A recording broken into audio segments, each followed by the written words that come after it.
morning, good afternoon. Welcome to the Armoury. Welcome to the second Liverpool Arsenal preview. Firstly, I've got my pod brother back. Big up, Brenny! You're back. We've also got the wonderful G as well. I know. I'm good. Glad to be back here with the two of y'all, and just enjoying this Good Friday, and hopefully we'll enjoy a very good Easter Sunday. Hopefully. How are you, G? I'm good, bro. I'm good. It was nice. It was nice going to bed last night, knowing that I didn't have work today. So yeah, got up nice and early, hit the barbers, hit the gym, dinners in process. So yeah, man, feeling good, man. Looking forward to the show. Are you looking for the weekend though? That's the thing, bro. I know we're gonna get into it, but let me be real. I started thinking about this game as soon as the final whistle went against Leeds last week. Yeah. And I've been somewhat of a roller coaster all week. There've been times when it's not been on my mind at all because obviously, family, work, you're juggling a lot, and then other times it's all I can think about. So I'm a bit of a mixture of excitement, but nerves. I'm a bit all over the place, but we'll see. Brenny, how are you feeling, mate? I'm not feeling. You know what? There's no nerves. There's no nerves. There probably will be. There'll be nerves if it's 70 minutes gone and it's 0-0. And you know what I mean. There will be some nerves there because we know, regardless of what happens, we'll be top. But you just want that cushion to be even bigger. You know what I'm saying? It's just. So yeah, I'm feeling good. I'm feeling confident. Yeah. I am feeling confident. You know what? It's funny because as much as there is excitement, as much as I've got to be honest. For me, I have been nervous at different points of the week thinking about the game, and a lot of that is to do with obviously our results there. Some of the previous performances, Liverpool's record, regardless of what season they're having, they've still got some really dangerous players. On their day, they can turn up and be very clinical and pump 7 past you. So this is the league. At the same time, it's the most confident I've been ever in recent years going into a game at Anfield. But I'm very much aware that I don't want to be too confident going into the game because when I look at us and I look at them, for me there's no comparison this season. 29 points clear, we've scored more, we've conceded less, we're in the form of our lives, won 7 or 8 Premier League games on the bounce. It points to only one outcome, but that's why I'm a bit nervous. Yeah. I think I'm the most nervous because obviously I did the watch-alongs and I've got to do the watch-along, and it is raw emotion for me because you're obviously watching your club. And to be honest, I had one Wednesday night, and as you all know, half my family support West Ham, so I've got a big soft spot for West Ham, and to see them get pummeled 5-1 was painful. I was hating it. It was. I was thinking at the weekend, if this is Arsenal, I'm going to be crying. I'm going to be literally crying on stream because I just won't be able to cope with it. It's going to be painful. Big up to Gunner King. Hope you're doing well. Big up the Armoury TV family. Thank you very much. Big up all the gunmen and women ready to watch the title number. He's saying this, not me. Just so you know, I'm clearing it up. He's saying this before anyone clips me. Gunner King is saying that. Okay, I'm not. Simple. I'm not getting into it because someone will clip me and say that I said this. Right, here we go. Right, we know what's coming now. Previous fixtures. Right, we've played them 238 times in our whole history, which is crazy when you think about it. Beat them 82 times, drawn 62 times, lost 94 times. Our previous 9 results haven't been great. They've been pretty painful. 4-0, 3-1, 3-1 defeat, 5-1 defeat, 4-0 defeat, 3-1 defeat, 5-1 defeat. 2 draws in there. Still high scoring. Now, obviously, I had Jamie on last night, and he doesn't think that shows any bearing. But I still think it does because it's a fear factor. It can play on your minds. Now, Brenny, we both remember 1989. Oh yes. You're a little bit older. But I was 9, so I remember it. I've got all the stuff next to me in bed. That's how important it is. It's next to me in bed, 1989 stuff. Are you feeling the 1995 for this game? Because I am a little bit, just a little bit. I am feeling it. And the reason why I'm feeling it, like it's that 1995, because I'll tell you, this is his what, third full season?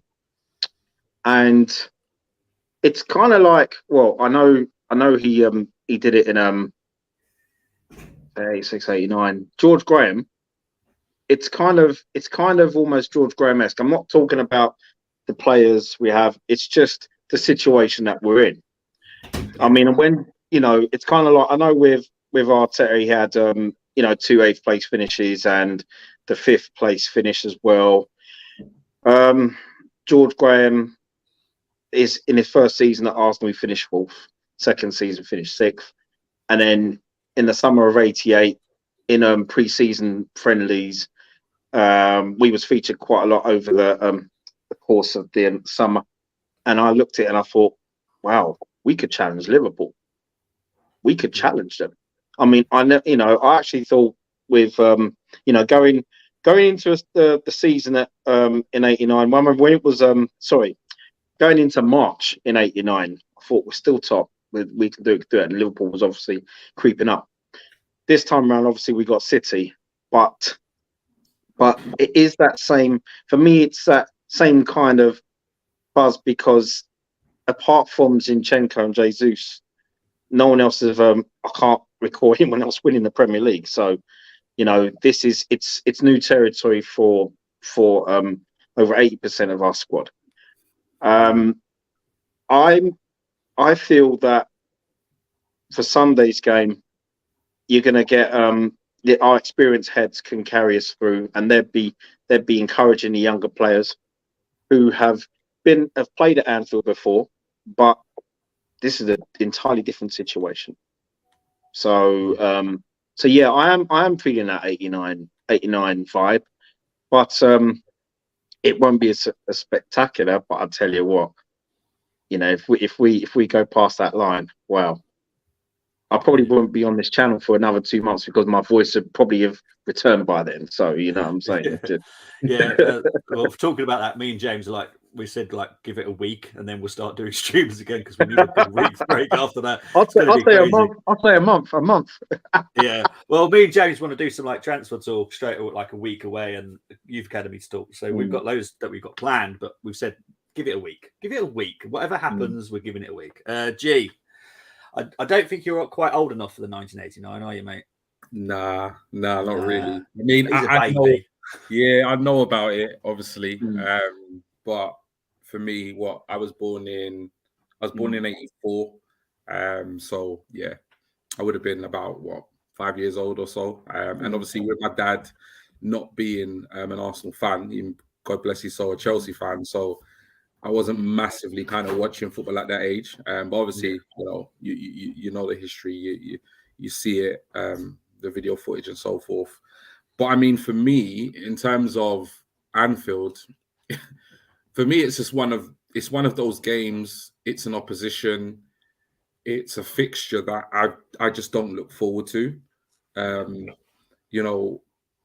Let's just look at the last 9 fixtures. It's one of those fixtures that it comes up and you go, oh, it almost became like you look at that fixture and you just think, well, we're not going to get any points there, because we've just been in that position where, we've been somewhat like slapping boys. You know what I mean? We just go there and it's almost like, just please don't make this embarrassing. It's almost like you want to go there and you want to be competitive, like you want to keep the score down. So it is really nice, going to Anfield feeling like we're not going to get hammered, fingers crossed. And we're in a position where, we can hold our own against this Liverpool side. And we are dreaming of a draw, if not, a lot of us are dreaming of actually going there and winning. And I think for me, that just epitomizes just how much progress the club has made on and off the pitch. Because this is not a fixture that I look forward to. And, the writings on the wall, on the screen right there as to why. I mean, several times we've held 3, 4 and 5s and it's not been nice experiences. A few of these games I've switched off, I'll be honest. A few of them, it's got to the point where it's almost like, I know in football there is never a point of no return, but in these fixtures it often felt like that, because it just felt like we just didn't have, we didn't have it in our hearts, and we just didn't have the actual physical performance to match, these Liverpool sides in their backyard. So, yeah, man. But having said that, it's not all doom and gloom. Like I said, we're going there. We're 29 points clear of them. We've scored, I think, 22 more goals than them, conceded 6 less than them. The table doesn't lie over 28, 29 games. We are phenomenally better than Liverpool this season. There's no shadow of a doubt. And I think any rational, logical Liverpool fan will admit that. And any Arsenal fan on the planet, where have you been, will know and see that, that's what the situation is. As well, I mean, this has been a season where we have gone to tough away grounds where we've struggled, where we haven't got results, and we've rewritten scripts. We've gone to the Brighton ground and slapped them. I think it was 4-2. I think we went to Stamford Bridge and probably performed in one of the most convincing 1-0 wins I've ever seen in Premier League history, because it was that convincing, it was that controlled, it was that, just professional. Gone to obviously, those down the road, and gave them a couple of slaps as well. So, we have a very good away record this season, just as we have, equally a good home record. So for me, as I said at the beginning of the show, I'm excited, I'm nervous. At the same time, I am the most confident I've ever been, as I can remember, going to Anfield. So we've got it in our locker to go there and get a result, as far as I'm concerned. We've been doing it all season, as I mentioned. So it's just a case of getting our minds right, which I'm fully confident Mikel Arteta will be working on with them, because he will know fully well what it's like to play at Anfield. He's even had a couple of those whippings. He's been manager when we had a couple of those defeats. So I think we've got to get the minds right.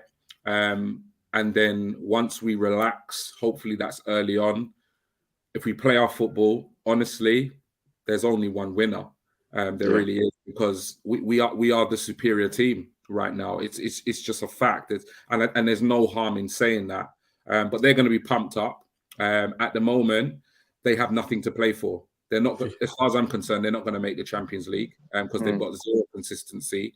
So for them, what they can do is they can have a say in where this title goes. And what they're also playing for is pride and for their home fans. And sometimes when you've got a team that has nothing to lose, that makes them very dangerous. So, yeah, man, I've waffled on there, but yeah, it's. I think you can tell that for me, it's huge. This Sunday, it's a huge game in terms of just the result, but what a defeat or what a victory would do. Forget Liverpool, but for us, you kind of feel like every game at the moment is almost like season defining. But like people keep saying, 9 cup finals until we see what our fate is. Exactly. Let's get into the comments before we go into my 5 to watch, which was actually the hardest one I've ever to do. I'll go into why in a minute. Come on, you Gunners. CC for fam, however you say that second word.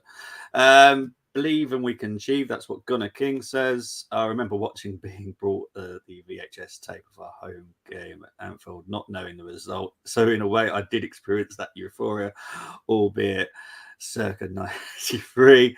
Didn't have the internet to find out. Moss is saying that, not me, just so you know. Everton lad and 1 for Arsenal Anfield. He knows what it takes. Maple Canadian syrup on the waffles. No, you did not win the challenge. You chose a certain player that is a straight away lose. So if these two pick him, they've lost.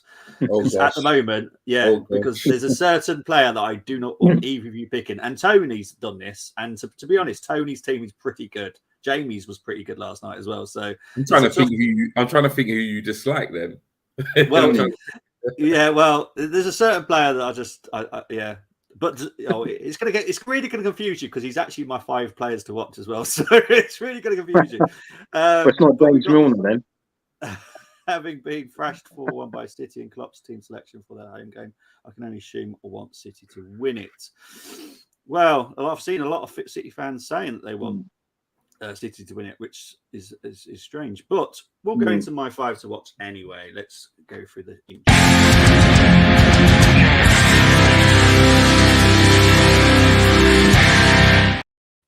Okay, so this is my first player to watch. It's Cody Gakpo. I wish we'd signed him because I actually do rate this kid. I've put left winger, but I honestly don't think he's a left winger. I actually think he's a forward. He's been playing there well so far this season. I think so anyway. 9 appearances, 2 substitute appearance, 4 goals. His average rating 6.90, but I do think that's a bit harsh on him. He played very well for PSV. So then obviously we have to talk about Mo Salah. It's crazy. He's not had the greatest season, according to a lot of people, what you hear. But then you look at his stats for the season, you go, what? He's played 40, scored 23 goals, 11 assists, average rating of 7.0. But according to most people, he's had a bad season. That's whatever they're talking about. I do not know. Alisson. Now I've put him in here because he is so important to, if Liverpool are playing well, he's playing well. Like his speed of pass, his speed of throw puts them on the attack straight away, because that's obviously their biggest threat is their attack. So if Alisson's doing well, then we're going to be in problems. TAA, yes, not having the greatest season, but it's his set pieces, which is the reason I put him in here. They are dangerous. You have to be honest. His passing ability and his set pieces are dangerous. Yeah, we can talk about his defense all you want, but when it comes to actual set pieces, yeah, he's dangerous.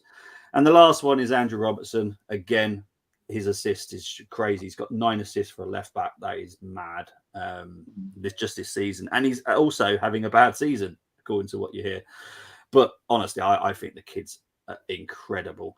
I've also, I do apologise, because normally I do have this in the slides, but for some reason I've just skipped it out. I don't know why, but I have done it. And big up to Yahir, who's done this. This is expected lineup for Liverpool this weekend, and it's Alisson in goal, Alexander-Arnold, Konate, Van Dijk, Robertson, Elliott, Fabinho, Henderson, Salah, Gakpo, Nunez. Now, I'm going to start with you, Brenny.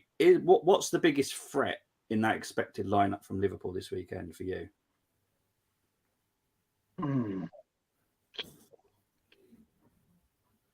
I would say, I'd say Cody Gakpo, and reason being is because, I mean, I thought he played well against us in the Europa League season, and well, we just know what we know what he's about. I mean, yeah, he can score goals. Clearly, he's enjoying the Premier League, but I'm not.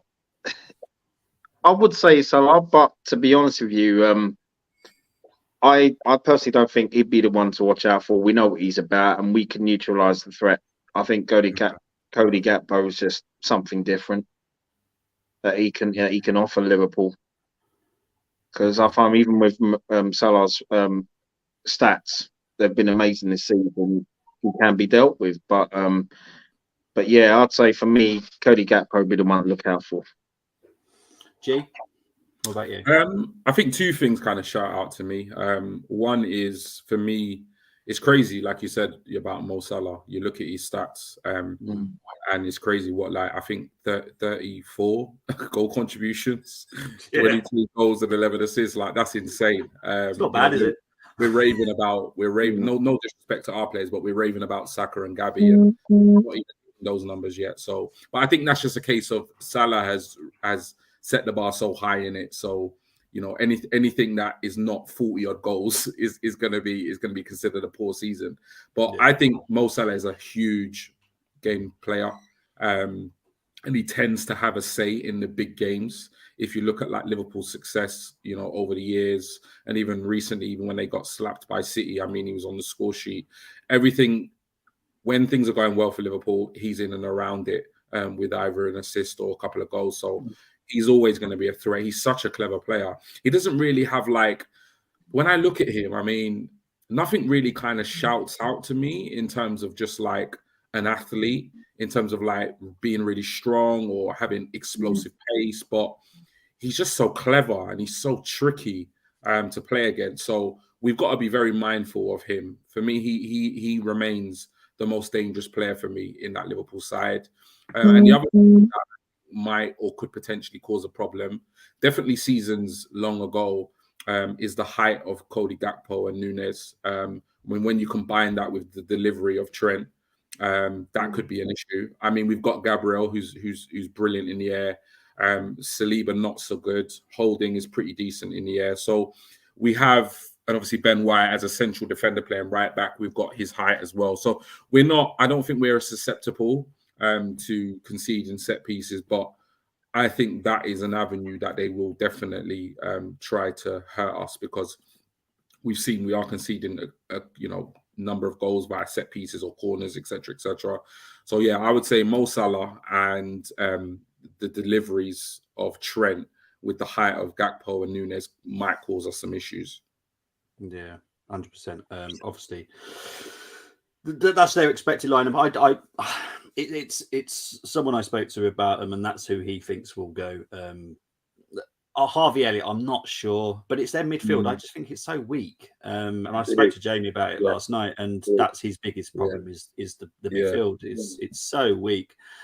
Before we get into the teams that I asked everyone to do, and there are some strange ones in there, to be honest. There are some formation changes. Yes, people have gone for formation changes this weekend, which has made my life a little bit harder, I have to be honest, because I set them up as a 4-3-3.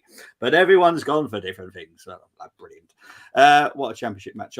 Moss is watching some championship games. Gakpo said it, called it before, during, but superstar. Right, okay. Big up to King. Hope you're doing well. That's why Moss chat. No, definitely not.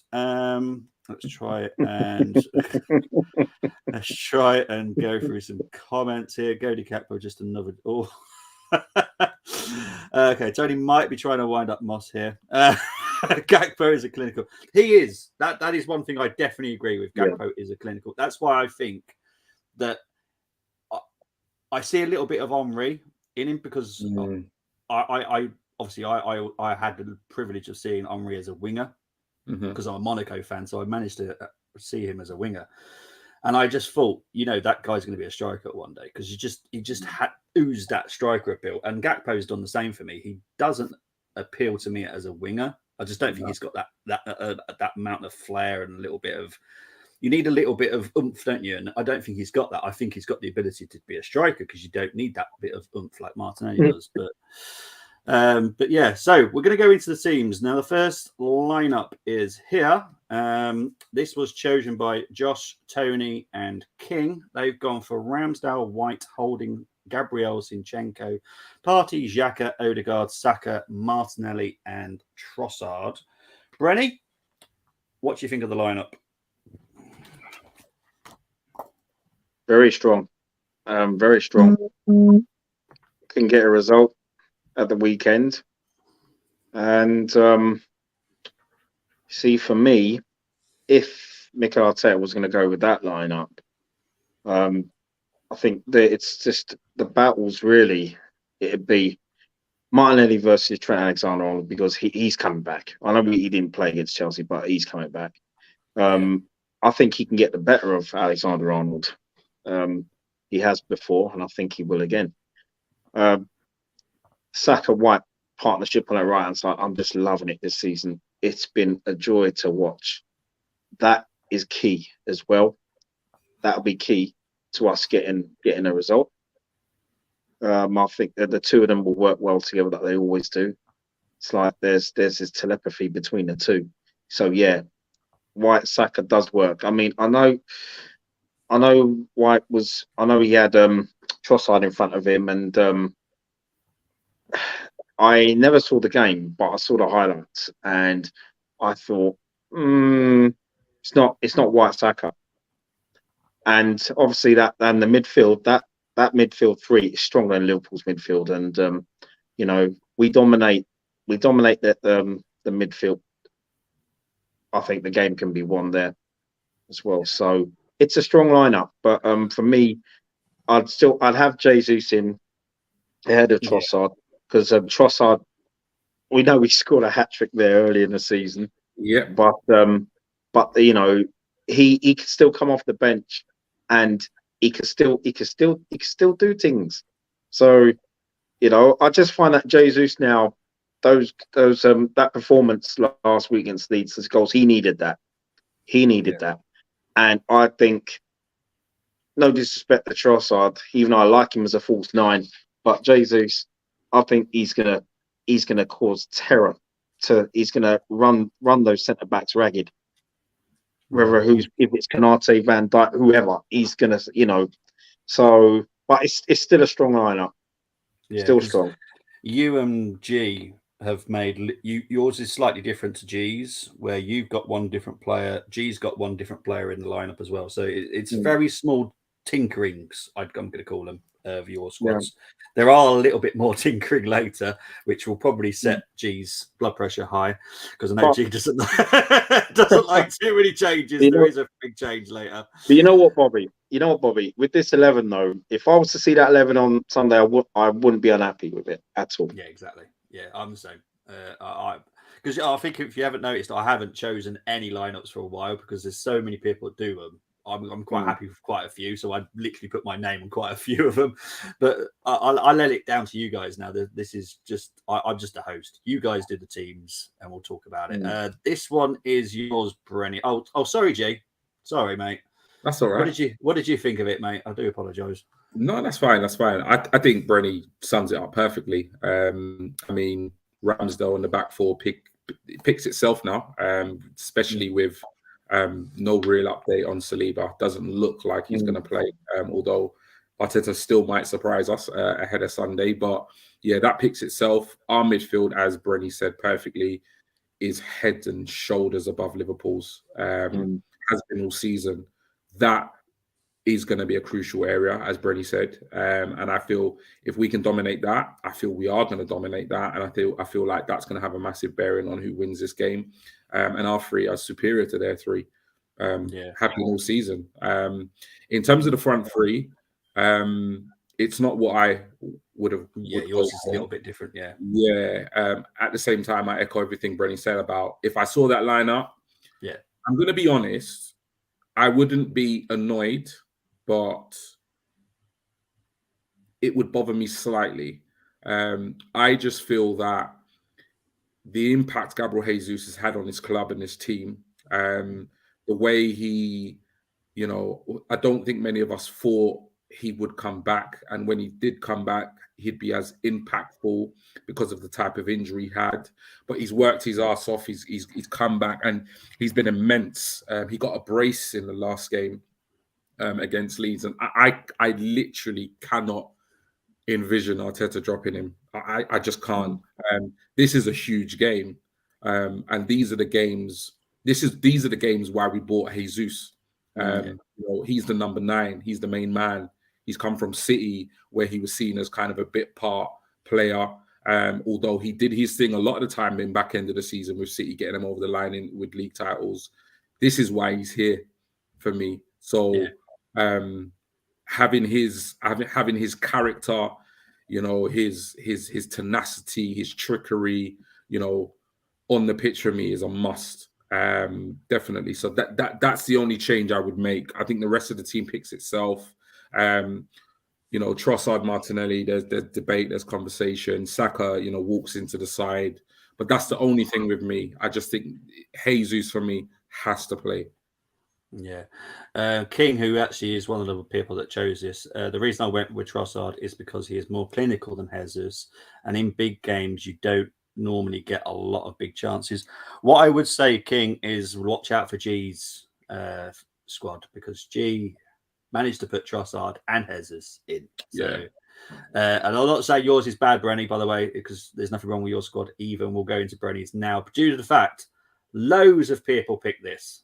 And I mean loads. Ozzy Gooner, Canners, Brenny did, James Wright did, Moss, Jack, and Mehmet.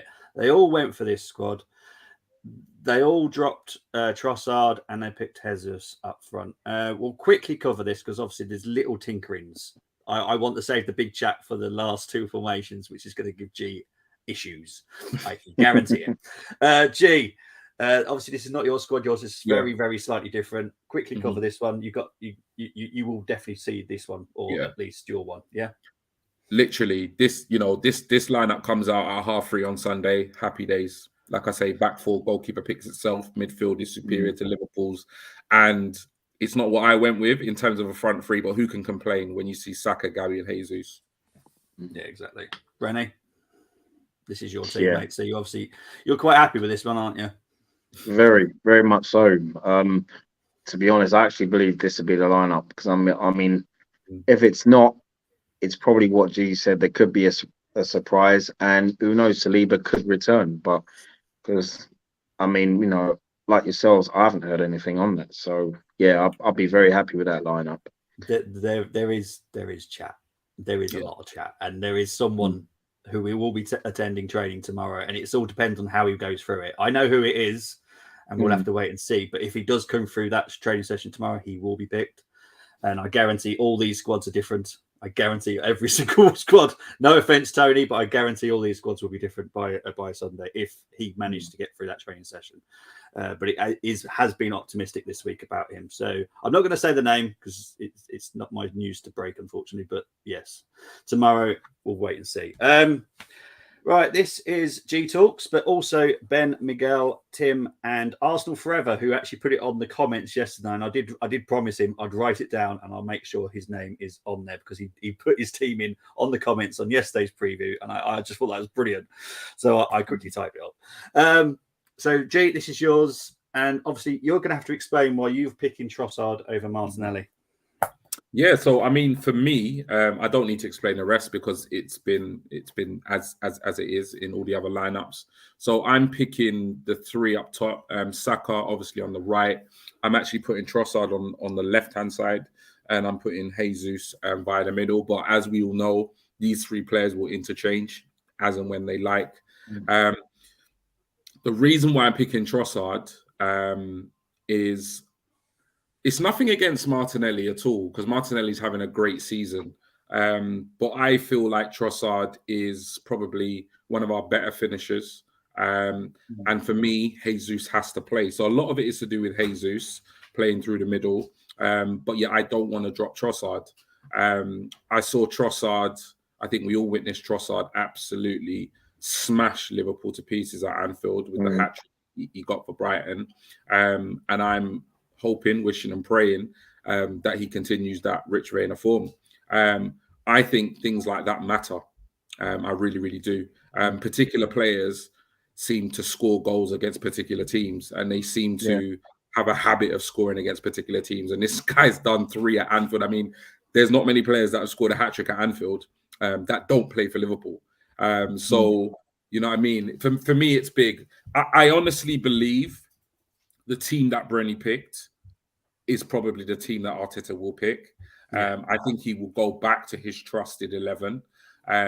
However, it's not the team I'd pick. And that's just my personal preference. Yeah. I just think Trossard is just a tad bit more experienced. You know, he's been to Anfield. He's scored a hat-trick. He's just that little bit more clinical. And for me, I want Jesus in the team.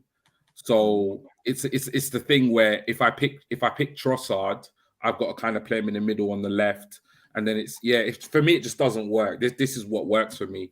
So that's my reasonings for picking Trossard over Gabby. At the same time, look, Trossard has proven on many occasions that he can do it as a starter, but he can do it as an impact sub. So I'd have no issue him not starting and then coming on and doing the business if needs be. So yeah, it's neither here nor there in it. It's just opinions, but that would be my lineup, and those would be the reasons why. Yeah, quickly, Brenny, because obviously this is not much different to yours. Any issues with Trossard starting over Martinelli?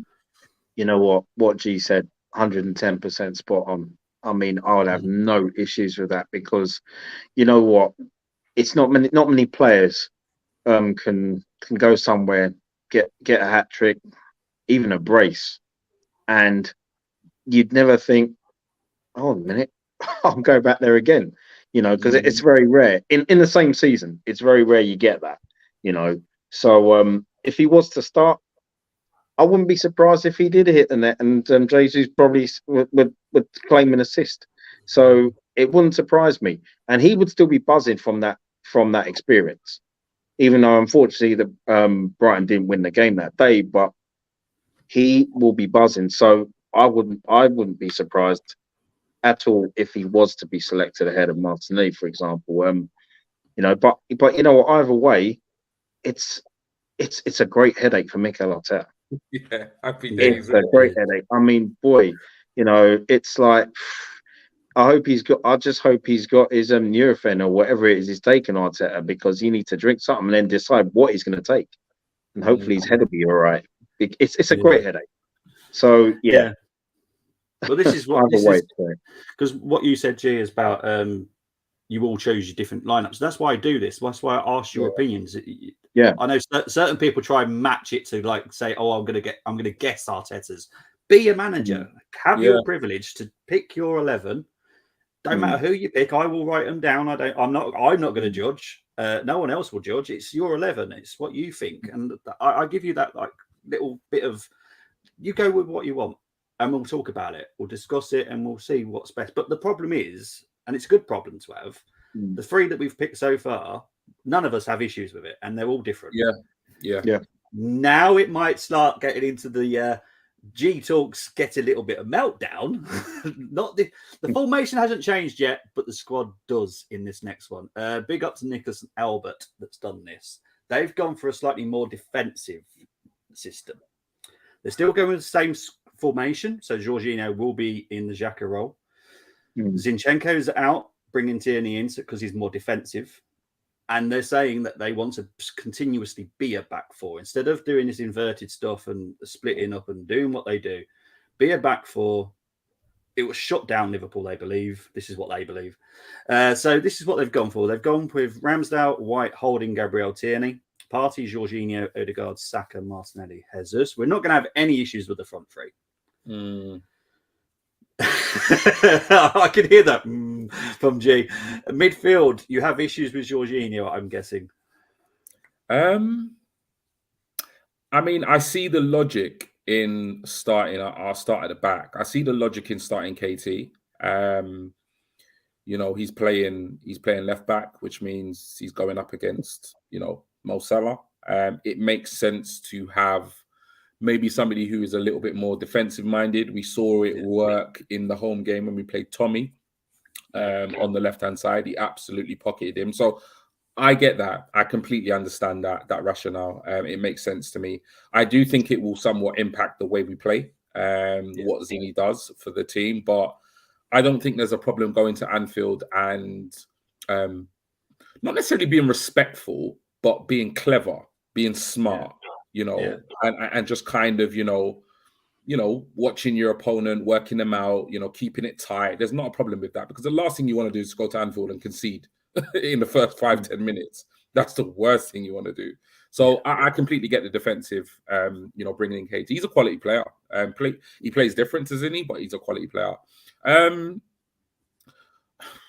Jorginho, I mean, if Arteta were to pick Jorginho in that kind of number 8 role, I would be surprised.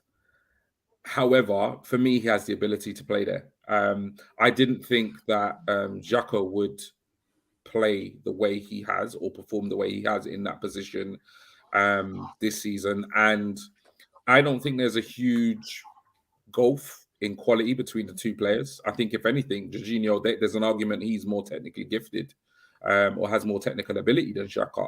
So it might surprise you, but I don't have a huge issue with it. I can't personally see it because Xhaka in that number 8 role in the left, midfield, position has been ever present all season. He's been doing his thing, he's literally changed the hearts and minds of Arsenal fans, including me. So I can't see it, but believe it or not, I don't really have a massive issue with this side. I think he's preparing himself for the next 2 formations. That might be why. Brenny, do you have much of an issue with Jorginho and Tierney coming in for Xhaka and Sin?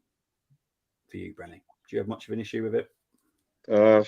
No, not really. But I mean, looking at that 11, that's probably an 11 that I would pick if the league table positions were reversed. I mean, reversed. If it was Liverpool at the top or in the top three, Yeah. and you know what I'm saying, and we were 6th or 7th, and we were fighting for a Europa League spot, then that's a side that I would go with. But I just feel we don't really need to be defensive. I mean, yeah, we must be responsible in midfield and at the back, of course. But looking at that, I'm thinking the way we're playing with such confidence now, it's got a point where if we were to go with that side, then psychologically Liverpool will be thinking, I know we haven't been at our best we haven't been performing well recently, but that would give them the confidence. Yeah. I want us to go with the strongest side possible, and basically I want us to look them Liverpool players in the eye, before we get out onto that pitch and say, you know what, this is our time now. Okay. But you know what I mean? But yeah, that's the side you pick if you're trying to get a point. Fair enough. Right. We're going to go to Luke's first. So I'm going to skip one. So it's going to go flash, right? Right. So Luke has gone for a 3-5-2 with the wing backs. So he's gone for Ramsdale, White, Gabriel, Tierney as a left centre back, Saka on the right wing back, Zinchenko on the left wing back, and you got Partey, Xhaka, Odegaard, and you got Martinelli and Jesus. Now, he didn't tell me exactly how they'd line up together up the top, so I've just put them up the top. But I'm guessing Martinelli will be slightly different to Jesus, or maybe they'll both be different. I don't know. But Brenny, I'm going to start with you because I'm going to let G just kind of compose himself because I know how he gets upset over some of these squads. But this is Luke. This is our own Luke. This is our part of our Armoury family that's gone for this, and I do kind of get it. Brenny, what do you think about changing it up like that? This is what we did in 1989. We played with a sweeper system. We played this formation. Yeah, we played this formation. But I mean, back then that worked though, And then obviously, and then George Graham switched it, didn't he? He switched it to a 4-4-2 when he took off Steve Bold, didn't he? And when they took off Steve Bold, took off Paul Merson, brought on Martin Hayes, and I think it was Perry Groves. So it could work. It could work. I mean, but my only thing is Kyle Saka as a wing back on the right hand side does concern me a bit. But you know what? He's been phenomenal this season, so it wouldn't surprise me. He probably could do a job there. But yeah, it's I personally wouldn't go with that. Yeah. I think you could go with that, depending on who you know what? That's probably the type. That's probably the type of formation I would go with in the Champions League if we're going to the Bernabeu next season or something like that, Yeah. And keep it tight and try and hit them on the break, you know what I mean? But no, I wouldn't go with that formation on Sunday. But there is nothing wrong with us playing that formation because I feel we can play with that formation. Yeah, I do as well. Oh, gee, how are you doing now? You nice and calm? This one, I mean, what the first thing I thought when I saw it was, for me, it screams out fear. I think it screams out, and I know I said about going there and being somewhat respectful or smart in the opening stages of the game, but yeah, I think this just says we're gonna come here and the goal is to not lose, and we're quite fearful of their attacking threat, but my mindset is I genuinely believe if Liverpool get 2, we can get 3. I think if they score 4, I think we could score 5 because defensively they're an absolute shambles. Yeah. So Yeah, I mean, I don't like it. I've got to be honest. Nothing personal, Luke. But I really don't like it at all. We've played our 4-3-3 formation all season. It's got us into the position we're in the league, which is 8 points clear, scoring for fun, not bad defensively. And I think Tony kind of summed it up perfectly when he's put in the comments. We just don't experiment at this stage in this magnitude of a game. I think it's very dangerous. Look, if Arteta does this and pulls it off, he'll be hailed as an absolute genius. But if it goes wrong, bro, if I was him, I'd just deactivate Twitter right after the final whistle. But yeah, it's one of those ones. And but what Brenny said there was phenomenal in that we clearly have the players to play this formation, because I can actually see this working. It makes sense. It does make sense. Like when I first looked at it, oh my God, it gave me like heart palpitations. But when you look at it, I mean, we can play like this. We have the ability to mix it up, to change things up. And I think, as our process develops and we play different teams in different competitions, I think we're going to have to be a bit more adaptable in terms of the way we play teams. And yeah, a big, Champions League night away from home, why not go kind of 5 at the back with wing backs? It makes a lot of sense. It's not changing it too much. I mean, Zinni's still playing and doing his thing on the wing. Saka is still on the wing there. You've got a solid, 3 kind of centre backs. The midfield is what it is. And, with Jesus and Martinelli, they're going to cause any defense problem. So I don't hate it. I don't. I'm trying to be nice tonight. I don't hate it, but yeah, for me, just don't fix what isn't broken for me. And this isn't for me a game where we ought to be experimenting. I'm a creature of habit. If you haven't figured it out already, Bobby and Brad, I'm a creature of habit. I like routine. I like things the way they are. So hopefully we don't see this on Sunday. Sorry, Luke. Right. I'm going to switch a 3-5-2 and I'm going to offer you a 3-4-3. Okay.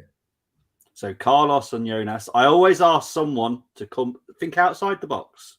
And this is what they've come up with. And I actually love this personally. I would happy because if Liverpool change it for this weekend, which it wouldn't shock me if Klopp went for a 3-4-3 just to switch it up, because something's not working at Liverpool.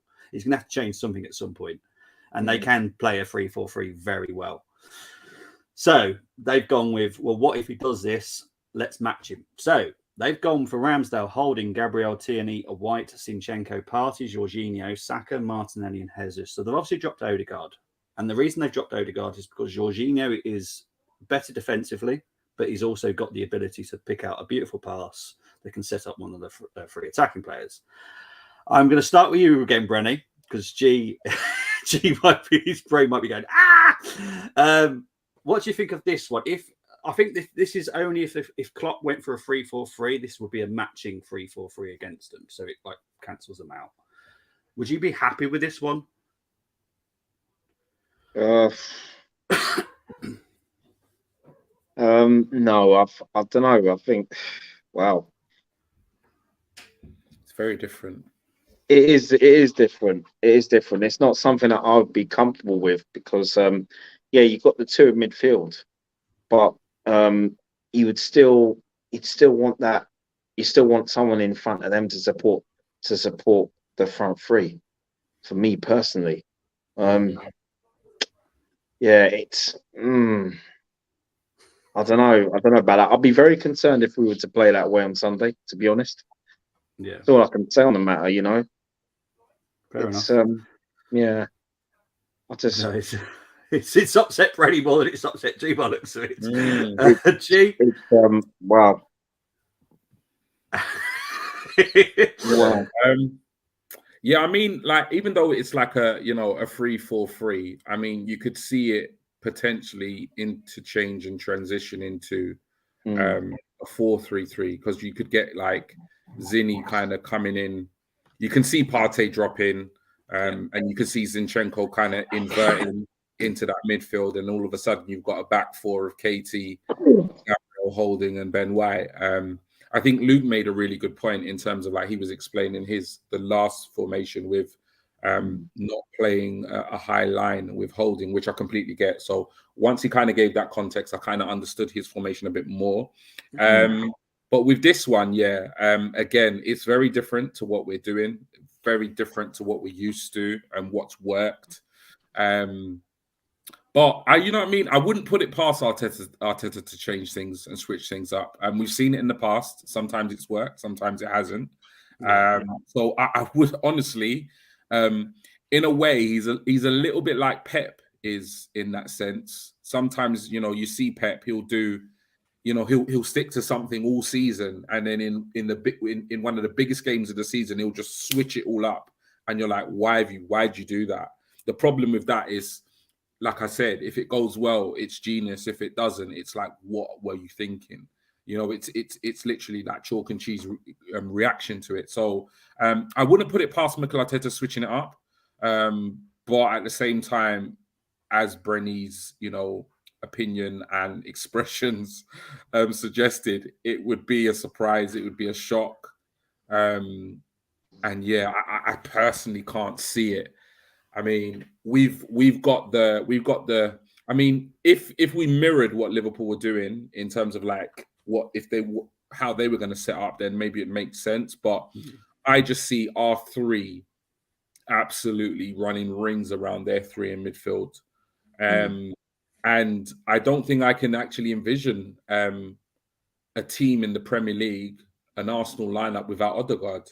He's arguably. You know, player of the season.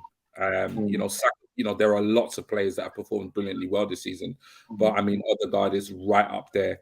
You know, we're having conversations about being, you know, the best attacking midfielder in the country, if not in world football.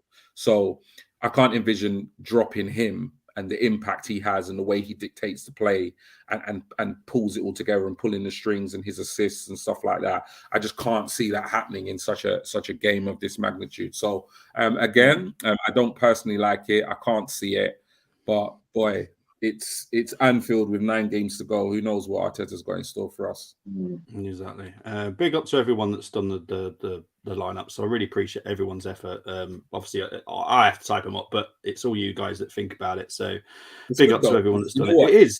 It gives us good talking points. It's talking points, and it challenges us a little bit as well. It makes us, you know, it's not comfortable sometimes, but it's not. It's all good, man. It's all good. At the end of the day, in the Champions League next season, we are going to have to change it up. It's as simple as that. I think, to be honest, the way that we've played in Europa has kind of said that we can't play that kind of style of football in Europe. So we're going to have to start considering something different in 100%. Europe. So, you know, this is why I've started Arsenal just to think outside the box a little bit, just because we do need to get ready for this, because it's going to have to happen next season. It's going no offense to those silly, but obviously we're going to get ready for the challenge, which Brenny and G will be taking part in. And because I'm going to go with Brenny's going to have 3 because he's my pod brother, so he's going to have 3 choices today. G's going to have 2. Well, you know, it's a lovely. But we'll get into that. I was going to quickly go through some of these comments. It's great to have options, says Gunnar King. It definitely is. Has had his worst game against Salah in an Arsenal shirt. It's harsh because we've not been great at Anfield before, but I would stick to Zinni. Look, we've got a great squad, and that we haven't seen that for a very long time. Luke is a Holding hater. I don't think anyone really hates Holding, to be honest. I definitely don't. He's my Andy Linnigan, so I've never hated Andy Linnigan. Brenny, did you ever hate Andy Linnigan? Oh, Andy Linnigan. No, I wasn't his biggest fan, but he was different to Adams O'Leary, David O'Leary, that is, and Steve Bold. He was a different kind of defender. He'd bully you off the ball. He wasn't one of those that would just, you know, you wouldn't get the perfect tackle from him. You know, he was just one of those defenders, and he kept Steve Bold out of the side. When Steve Bold came back from injury, he, you know, it was in our cup season, wasn't it, 30 years ago, the 2 cup finals against Sheffield Wednesday, and he was he was integral to both those games. But yeah, Andy Linnigan's not the worst defender in Arsenal history. Not the worst. No way. No, you know. Exactly. So if I'm calling holding Andy Linnigan, which he is to me, it doesn't mean I hate him, because honestly, Andy Linnigan did us a job, and he definitely gave us some moments we will never forget in Arsenal history. Yeah. So it's definitely Moss is asking a question here. Does Thiago or Armoury make a difference, and one start Sunday? I honestly don't care about Armoury. I don't think he's even that anymore. Thiago, again, I don't really care. You know what? Their midfield doesn't scare me, whoever plays, because they've all been awful. We've got superior athleticism over them. Our midfield's got more legs. It's got more technical ability. Definitely, I mean, 100%. He's a brilliant player. Do you know what I mean? He's a great passer of the ball. But I mean, when was the last time he played? I really can't see them putting him out there and taking a risk on him. And I don't think Arthur Melo's even made his debut yet, has he? I have, mate. I don't know. I don't think he has, but I think he's been injured the whole time. One, I don't care. Two, honestly, I don't rate the kid. He was all right at Barcelona. Went to Juventus, did nothing. And three, you forgot three. Three. Liverpool's midfield has an average age of 37 and a half. So yeah, you forgot that as well. Honestly, their midfield, is just a joke. Shane's asking here, should we be worried about poor Tierney? Honestly, don't give them anything to make a mess on. I've said this all season. No Arsenal player should give them a reason to make an error. So don't do any stupid tackles. No. Don't do anything stupid with your arms or hands. Hands always by your side, behind your back. Don't give them a reason to make an error. Then they won't. Simple as that. Definitely. So do you both agree? Just don't give them a reason to make it. Yeah, we've got to take the ref out of the equation. And I know 100%. Obviously it's difficult, but what I mean by that is we just got to play our ball and win the game convincingly. And there will be moments when we could put, hairy situations where we just got to keep our heads. And that's one thing I think we've done a lot better this season than we've done in previous seasons. In big moments, high pressure moments, we're not losing our heads. We're not getting those red cards or making those silly challenges. So it's just about doing more of the same of what we've been doing all season. Yeah, 100%. Moss, I know what you're trying to do with the challenge there, mate. You played yesterday. You failed yesterday. You only get one chance at the challenge. That's the whole point. Challenge. Begin. Ends. Done.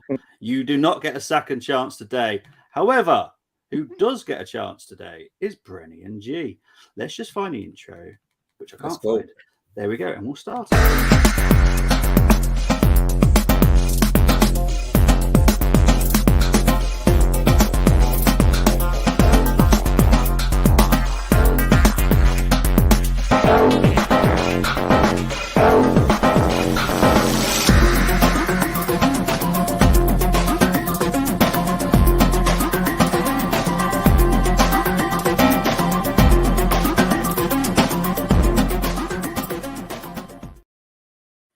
Okay, so Brenny and G have played this enough now. They know exactly what to do. Brenny's going to have 3 choices. G's going to have 2 for the Liverpool part of it.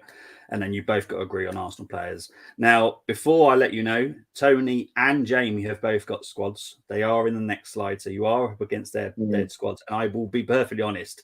I'm struggling with those 2 because they're so good.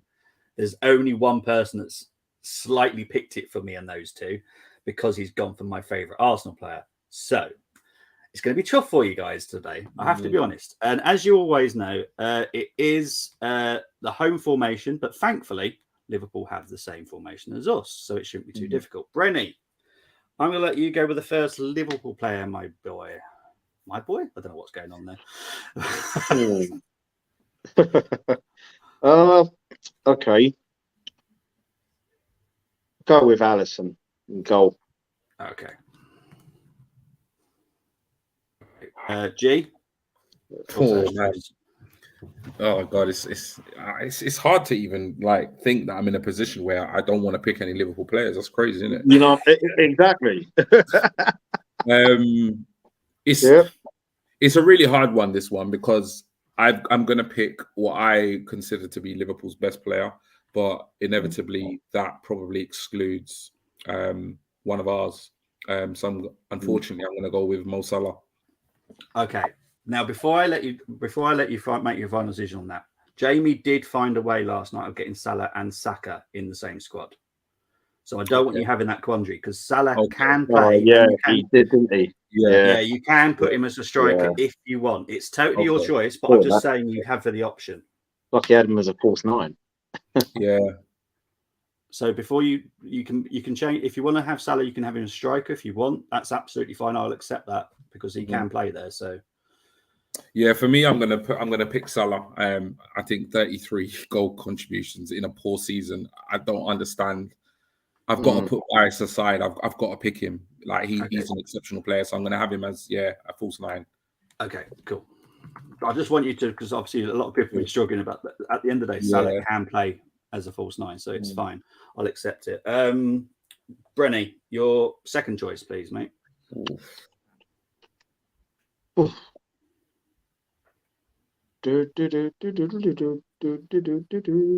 Okay, go with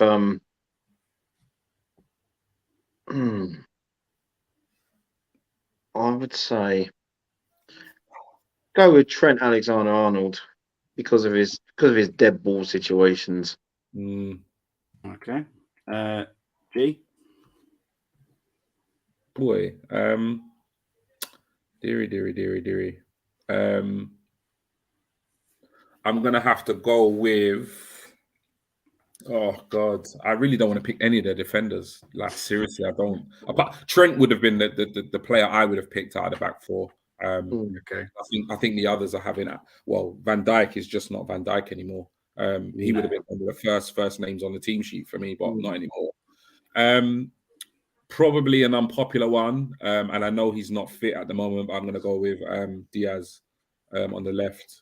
Yeah, that's fine. As you know, you can pick people that are injured or suspended. Have you noticed how me and Brenny are avoiding midfield?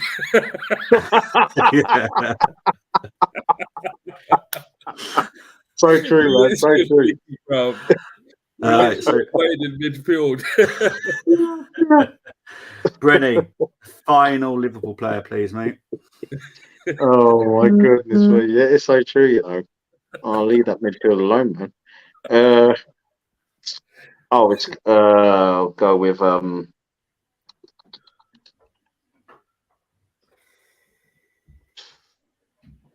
Joel Matip. Joel Matip, yeah. Yeah. Okay.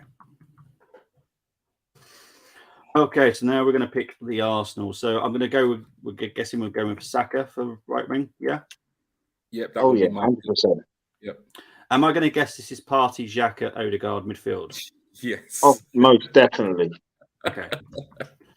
just to save a little bit of time. There we go. I was avoiding. So there's the midfield. Right. The last centre back, who are you both going to agree to put there? Is it Saliba or Gabriel? For me, I'd prefer to stick to the left centre back and go with Gabriel. Personally. Okay. Brenny? Yeah, me too. I'm with you on that, G. Seriously. Yeah, man. Okay. Left back, Zinny or Tierney? For me, Zinny. Zinny. Okay. Right.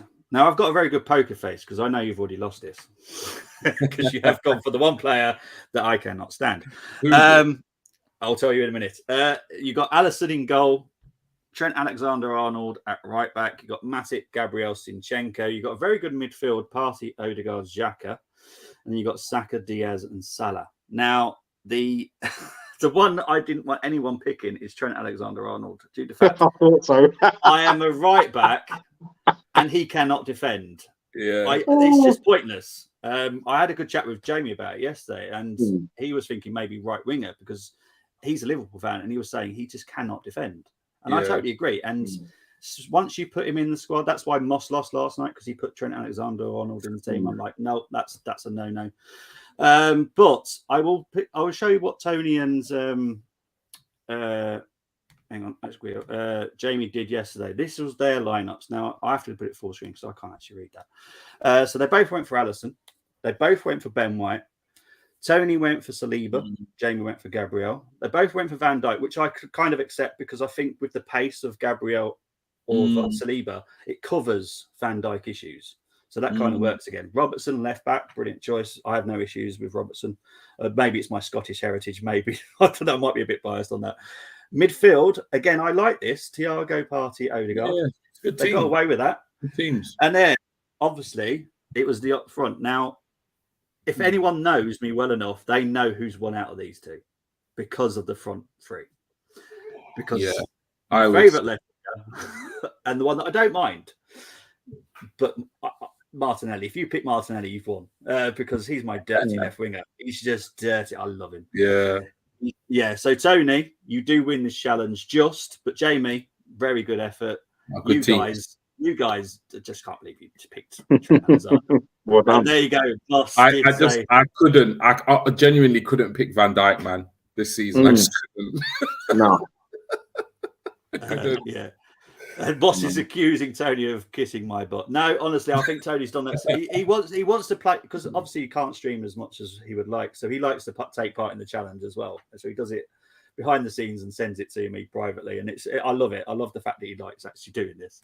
But yeah, brilliant job, guys. Really appreciate it. Now, you know what it is. It's prediction time. Now, with the big sigh coming from G, I'm going to start with Brenny. Brenny, what's your prediction for tomorrow, for Sunday? Do you know what? We're full of goals, right? Home and away, and we do concede as well. You know, I think we conceded more goals at home than we have away.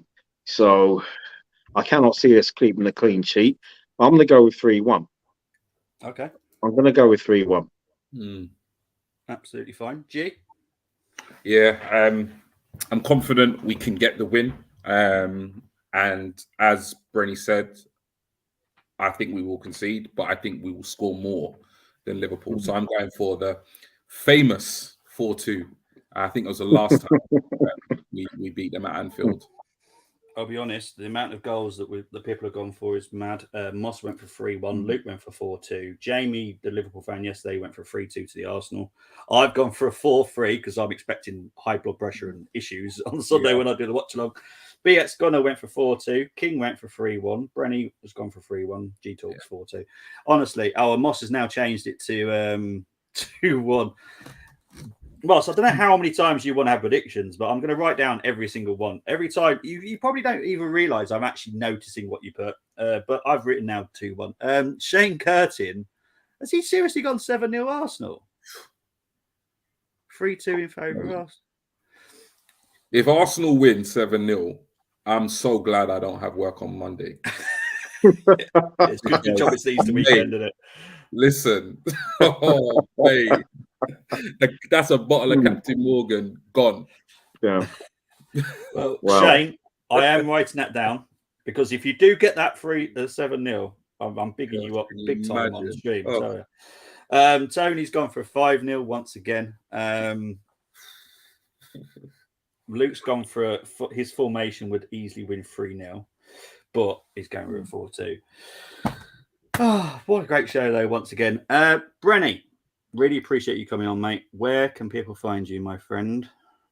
Yes, well, I can be found on, as BrennyK74 on Twitter.